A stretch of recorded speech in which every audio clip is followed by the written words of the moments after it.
parents called me disappointment child. Perfect sister just got fired, and now they want my help, but I'm done being family's backup plan and shocked them with my statement. The last words my parents ever thought they would hear from me were, "No." Growing up, I was never good enough for them. In their eyes, Stacy, my younger sister, was the future president of the United States. Dad even said this once during one of his many "Proud Dad" speeches. "She's going to make history," he'd proclaim, puffing out his chest as if he'd already won some national award for raising her. Meanwhile, I was the other kid, the one they kept around but didn't really expect much from. It wasn't just in words either. They showed it in 100 little ways. Every time there was a school accomplishment for Stacy, they'd be at the front of the room bragging to everyone. When I got into college, I didn't even get a pat on the back. My acceptance letter sat on the kitchen counter for 3 days. Mom saw it and said, "Oh, that's nice. You're still going, aren't you?" I had to laugh at how little she cared. By the time I turned 18, I knew I wasn't going to get any help from them. They made it clear that I wasn't worth the investment. I got a job working weekends in a warehouse and another as a waiter to pay the rent. I lived in a dorm for a while and finally saved enough to move into a small studio apartment. No housewarming calls from Mom and Dad. No one checked to see if I was okay. They were too busy pouring money into Stacy's education. Funny thing is, for someone with such a bright future, Stacy never took school seriously. Whenever our parents asked how she was doing, she would give them the same rehearsed lines. "Classes are great," or "My professors really believe in my leadership potential." They ate it up without question. The truth was, she barely passed. She'd party until 3 a.m., turn in half-finished papers, and flunk exams. But because she kept telling them what they wanted to hear, they kept funding her lifestyle. I just watched it all happen. Fast forward to adulthood, I had my own business, a small but stable marketing firm. Meanwhile, Stacy's perfect image had finally begun to crack. She had been fired from job after job, 17 in all. Each time, she had a different excuse. The company was toxic. My manager was a micromanager. They didn't value my vision. I wasn't surprised when I heard this. But my parents? They still saw her as their golden child. She could do no wrong. Until the last firing. I didn't even know she was fired again until Mom called me out of the blue. We didn't talk much unless they wanted something, so I knew something was up the moment I saw her name on my phone. "Jacob, honey. How are you?" She chirped in that fake happy tone she used when she needed something. I got right to the point. "I'm fine. What's going on?" "Well," she hesitated. "Your sister's having a hard time, poor thing. You know how tough the job market is." I snorted. "Tough for who? Stacy?" I wasn't in the mood for the usual fairy tale. She decided the corporate life wasn't for her. Mom continued, completely ignoring my sarcasm. "She has big dreams, Jacob. She wants to start her own business. But she needs a little help getting started." There it was. The real reason for the phone call. I rubbed my temple. "Let me guess. She needs money." "She's not asking for much," Mom said quickly. "Just $6,000 to help her get started. We'd give it to her, but things are tight for us right now." I'd been down this road too many times. Whenever they needed someone to bail Stacy out, they suddenly remembered that I existed. I was tired of it. "No." There was a long pause. I could practically hear the gears turning in her head, as if she couldn't comprehend what I had just said. "Excuse me?" she finally asked. I said no. I'm not giving her a dime. "Jacob, honey, don't be like that. She's your sister. Families support each other dash." "No." I cut her off.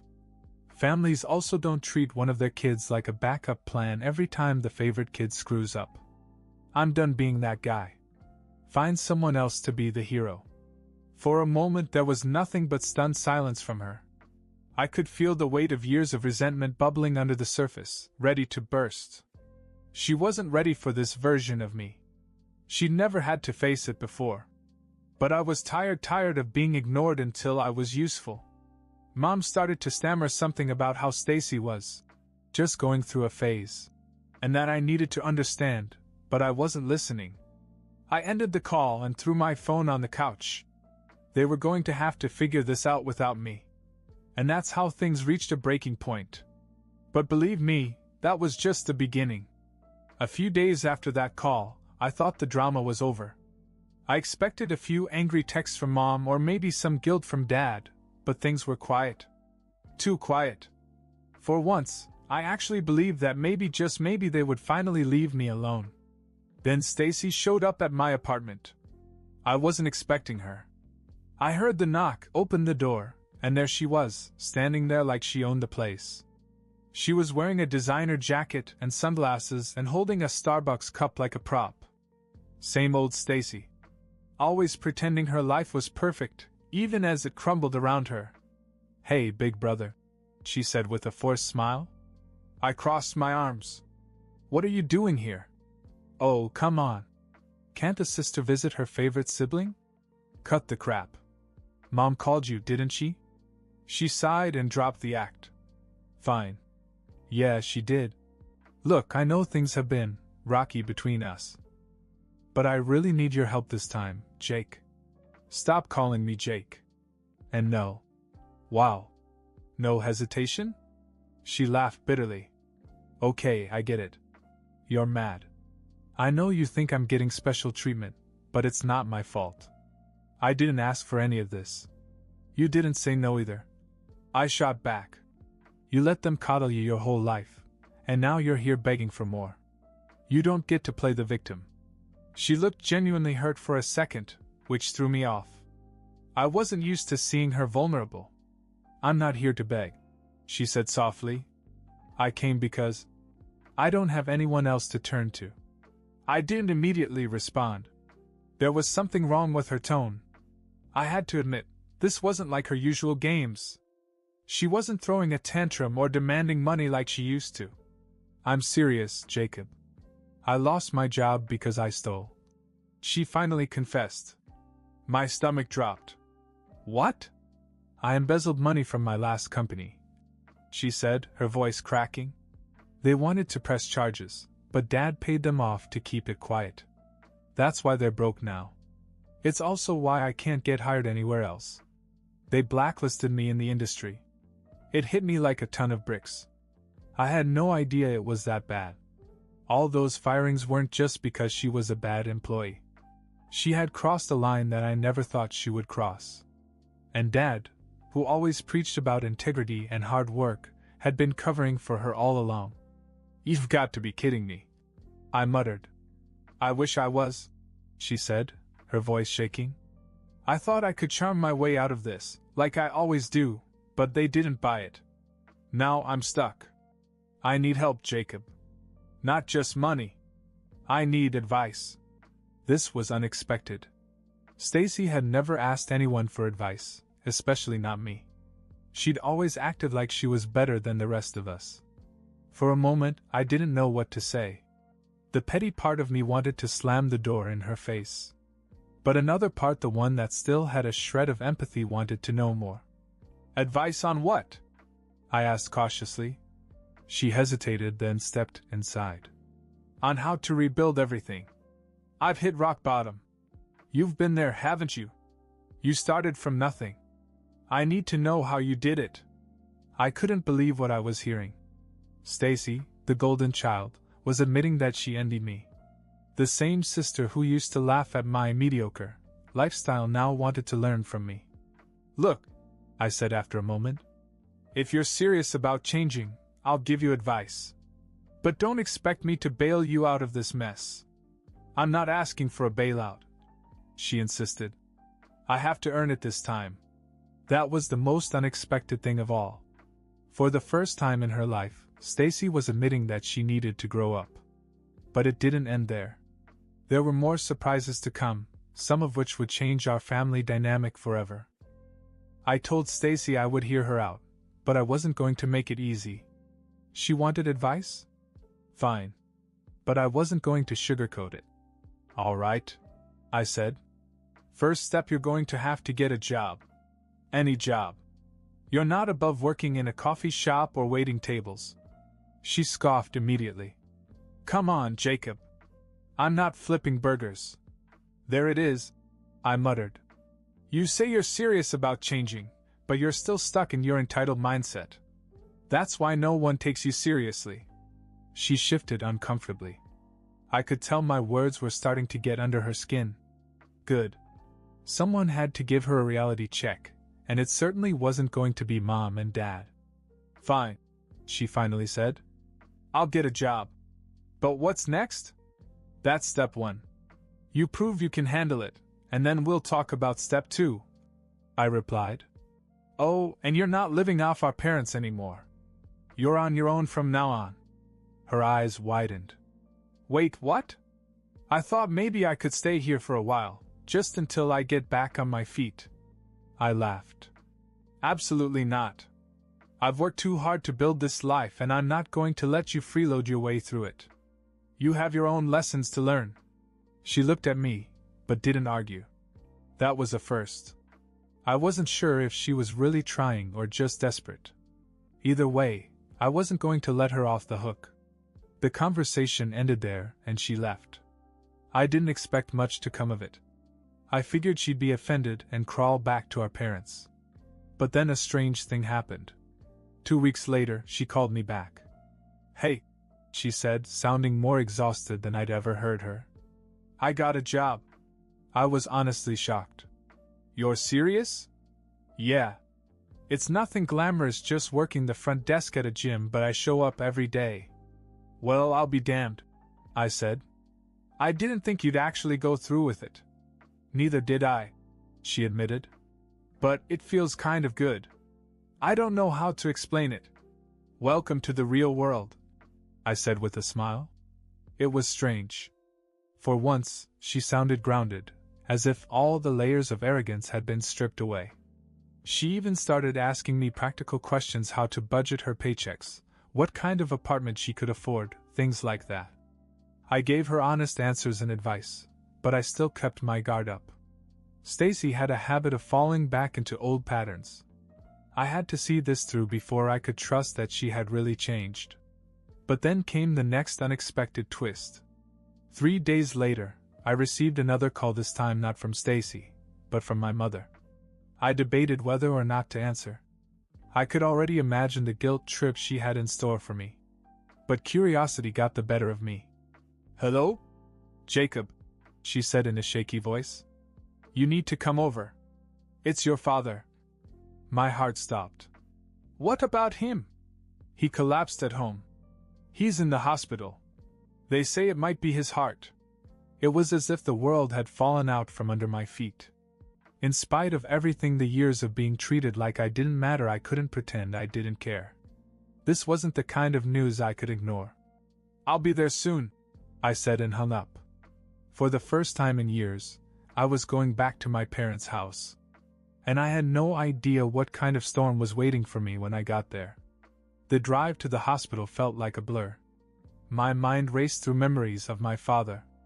Despite how distant we'd been, there was a time when I looked up to him. When I was a kid, before Stacy took over the spotlight, he was my hero. Somewhere along the way, though, he stopped seeing me as someone to be proud of. And now? I didn't know how to feel. When I got to the hospital, Mom was pacing in the waiting room. Her face was pale and she looked more fragile than I'd ever seen her.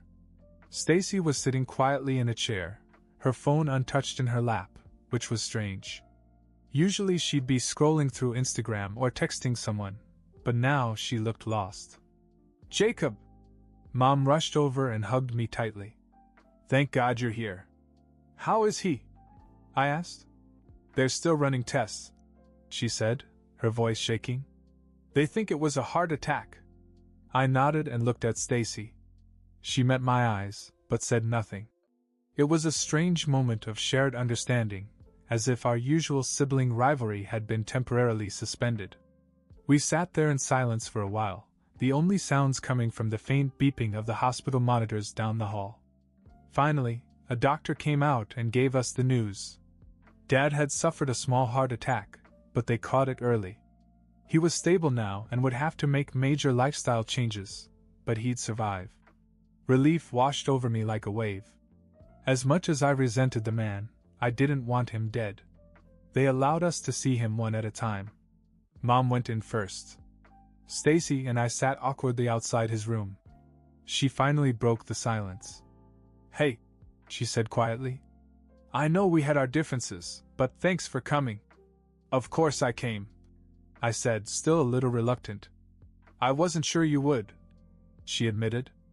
"I mean, after everything." I didn't answer right away. Part of me wanted to say something sarcastic, but I could tell she meant it. I decided to let it go. "So, what now?" I asked. "What's the plan for Dad?" "Mom's freaking out," she said. "She doesn't know how they're going to handle the bills or the stress. And, well, you know Dad. He's not very good at admitting he needs help." "Yeah. Sounds about right." There was a pause before she spoke again, and this time her voice was softer, almost hesitant. "Do you think maybe this is a wake-up call for her?" she asked. I raised an eyebrow. "A wake-up call? For what?" "For the way they've treated us.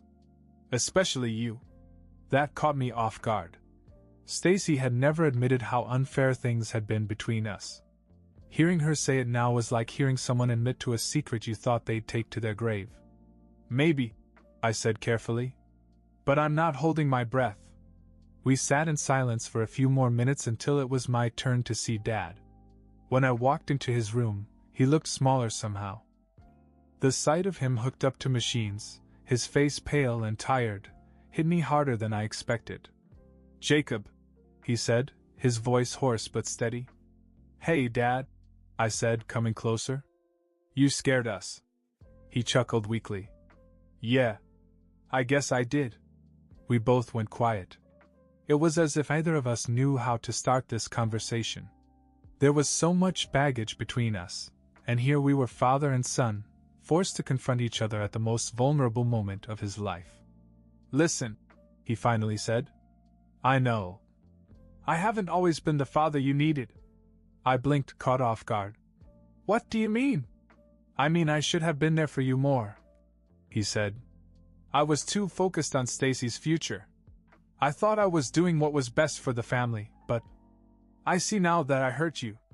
I never gave you the credit you deserved. I didn't know how to react. Part of me wanted to be angry, to tell him it was too little, too late. But another part of me, a part one hadn't acknowledged for years, felt something close to relief. I'd waited my whole life to hear those words. "I'm sorry, Jacob," he continued. "I really am." I took a deep breath and nodded. "Thank you. I appreciate that." It wasn't a perfect resolution, but it was a start. As I left the room, I couldn't shake the feeling that everything was shifting. My family, the same one that had always kept me in the shadows, was beginning to change. But I knew better than to think it would be that easy. There were still wounds that wouldn't heal overnight. Over the next few weeks, things began to change slowly. It wasn't dramatic, there were no teary family dinners or grand apologies, but you could feel it in the little things. For starters, Stacy didn't go back to her old ways. She kept her job at the gym, found a tiny studio apartment, and started paying her own bills. I kept expecting her to slip, but she didn't. She even asked for advice once in a while, real advice, not just fishing for shortcuts. Then there was Mom. She called more often, but not just to ask for favors. It was awkward at first. She didn't really know how to make small talk with me, but she tried. One night she surprised me by bringing up something from my childhood that I had almost forgotten. "Remember that science fair project you did?" she asked me over the phone. "Which one?" I said carefully. "The one with the volcano," she replied. "It wasn't just vinegar and baking soda like the other kids. You built an entire eruption system. I remember how impressed the judges were." I blinked, stunned.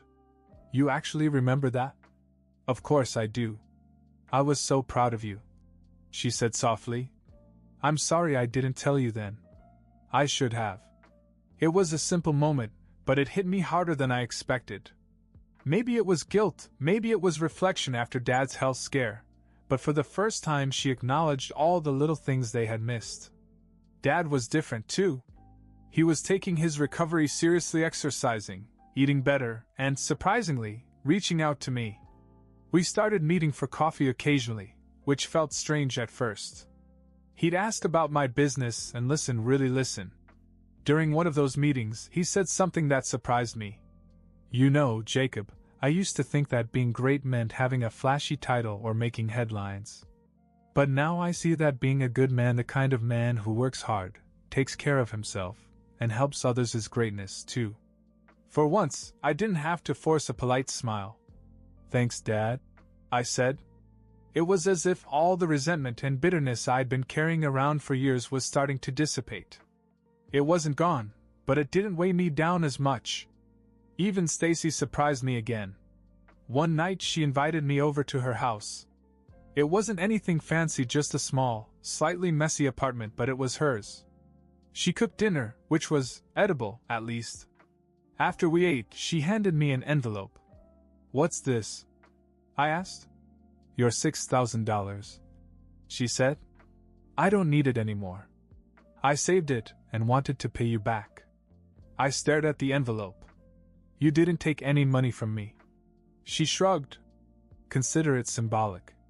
I owe you more than money anyway for being there when I didn't deserve it. And for putting up with me all these years." I didn't know what to say. It was like all the pieces were falling into place in a way I never thought possible. Months went by, and for the first time in my life, I didn't feel like the disappointment kid. My parents and sister were trying to repair the damage, and I was letting them. It wasn't perfect, but it didn't have to be. We were learning to be a family again, one built on respect, not expectations. And the strangest part? I wasn't angry anymore. I wasn't the backup plan, or the shadow in the family photos, or the forgotten sibling. I was just Jacob. And for the first time, that felt like enough. Sometimes life surprises you in ways you never expect.